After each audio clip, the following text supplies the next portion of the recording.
Fillon nga e para me Boni Sala.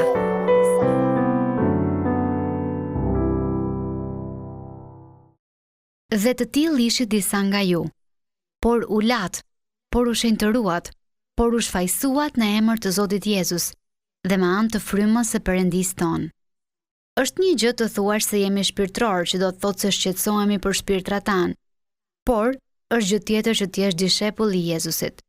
Qëllimi i një ndjekësit të Jezusit është të jetojë çdo ditë ato që beson.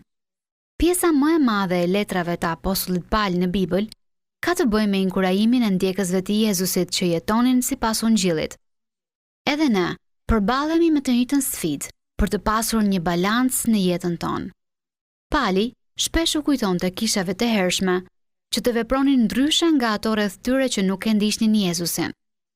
Antarët e kishës së hershme mbartën në kish stilet e tyre të vjetra të jetesës, abuzimet me alkoolin, abuzimet me seksin, pandershmërinë e të tjera. Secila prej tyre ishte simptom e një zemre të patransformuar plotësisht nga Jezusi.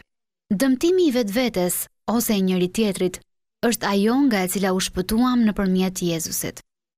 Pali thotë se të jetuarit në mënyrat e vjetra e bën të pamundur trashëgiminë e mbretërisë së Perëndisë. Korintasit u pastruan, u shenjtëruan dhe u shfaqsuan në emër të Jezusit dhe me anë të frymës së Perëndisë. Kur e përvetësojmë këtë të vërtetë, veprimet tona do të pasqyrojnë Jezusin më shumë se sa realitetin ku jetojmë.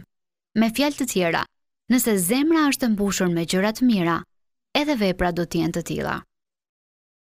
Çfarë do t'ju shkruante Pali juve personalisht, apo kishës suaj? Apo reflektoni sjelljen e dëmshme të atyre që nuk e kuptojnë mbretërinë e Perëndisë? Apo po jetoni në realitetin e shpëtimit tuaj? Ndoqët një moment reflektimi nga Boni Sala. Fillon nga e para me Boni Sala.